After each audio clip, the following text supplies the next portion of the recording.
Assalamualaikum warahmatullahi wabarakatuh. Perkenalkan, saya Sela Arfiera Marucita, NIM 41424010014. Di sini saya akan mempresentasikan tugas besar 2 pemrograman 2 mengenai analisis data tanaman padi. Sebagai negara agraris, Indonesia sangat bergantung pada sektor pertanian. Tanaman padi menjadi komoditas utama karena merupakan sumber karbohidrat bagi sebagian besar masyarakat. Oleh karena itu, data yang akurat mengenai produksi padi sangat penting untuk menjamin ketahanan pangan nasional. Presentasi ini akan membahas bagaimana data tanaman padi dianalisis menggunakan bahasa pemrograman Python. Untuk analisis data tanaman padi, digunakan beberapa library Python, seperti Pandas untuk manipulasi data, NumPy untuk operasi numerik, Matplotlib, dan Seaborn untuk visualisasi data. Selain itu, digunakan juga fungsi dfread.csv untuk membaca dataset padi yang dianalisis.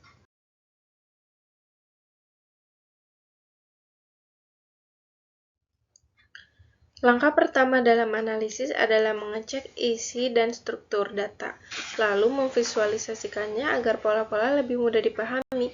Slide ini menunjukkan bahwa output dari kode Python ditampilkan langsung untuk memberikan insight terhadap dataset.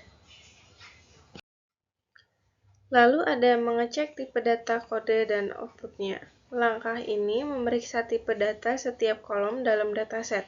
Hal ini penting untuk memastikan bahwa kolom numerik, kategorikal, atau tanggal terdeteksi dengan benar sebelum dilakukan analisis lanjutan.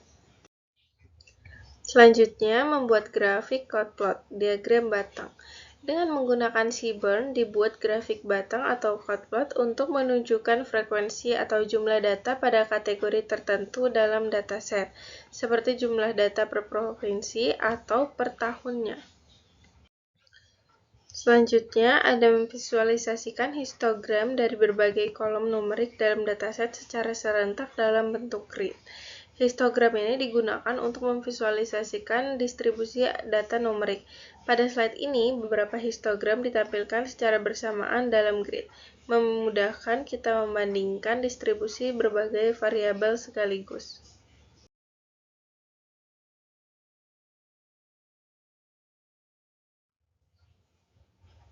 Selanjutnya ada kode untuk menampilkan visualisasi korelasi antar kolom numerik dalam dataset menggunakan heatmap dari library Seaborn.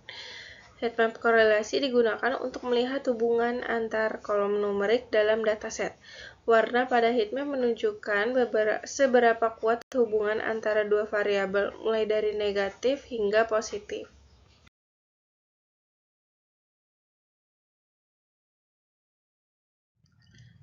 Lalu ada kode untuk menghapus kolom tahun dan suhu rata-rata. Beberapa kolom yang tidak relevan atau tidak dibutuhkan dalam analisis seperti tahun dan suhu rata-rata dihapus dari dataset. Ini bertujuan untuk menyederhanakan data sebelum dilakukan menganalisis atau clustering. Selanjutnya, ada kode untuk melakukan normalisasi terhadap data numerik menggunakan standar cluster dari scikit-learn. Langkah normalisasi ini dilakukan agar data berada pada skala yang sama. Library scikit-learn digunakan untuk melakukan standarisasi menggunakan standar scalar yang mengubah data ke bentuk dengan min 0 dan standar deviasi 1.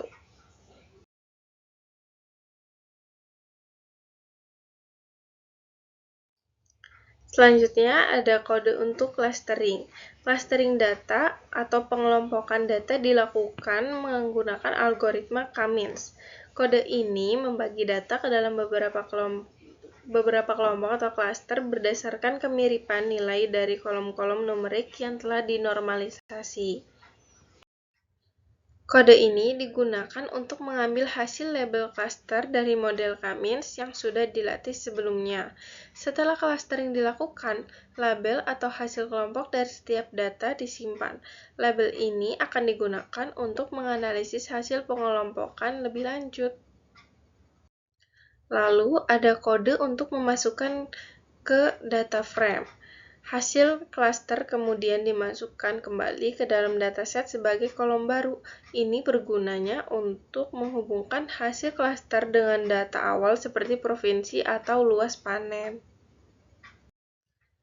Selanjutnya ditampilkan jumlah data yang masuk ke setiap klaster. Ini membantu mengetahui distribusi data dan sebaran tiap kelompoknya. Berikut ini adalah kode untuk menampilkan jumlah data tiap klaster. Rata-rata dari setiap variabel numerik dihitung untuk masing-masing klaster. Dari sini bisa diketahui ciri khas setiap kelompok, misalnya klaster mana yang memiliki produksi tertinggi. Lalu ada kode untuk visualisasi hasil clustering menggunakan scatterplot 2 dimensi. Visualisasi hasil clustering ini ditampilkan dalam bentuk scatterplot 2 dimensi. Setiap titik mempresentasikan satu data dan warnanya menunjukkan klasternya.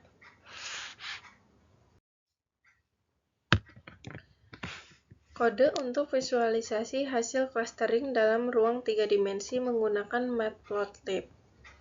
Untuk representasi yang lebih kompleks, hasil klaster juga divisualisasikan dalam bentuk 3 dimensi.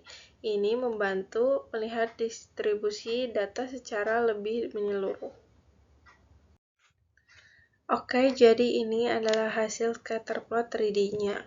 Untuk kesimpulannya, data tanaman padi ini berhasil dianalisis secara menyeluruh menggunakan Python dengan bantuan library seperti Pandas, Matplotlib, dan Seaborn untuk visualisasinya, serta Scikit-learn untuk melakukan normalisasi dan clustering. Demikian presentasi analisis data tanaman padi dengan menggunakan Python. Semoga bisa memberikan wawasan tentang pentingnya pengolahan data dalam dunia pertanian modern. Sekian dari saya, Salarvia Ramarcita. Kurang lebihnya mohon maaf. Terima kasih. Wassalamualaikum warahmatullahi wabarakatuh.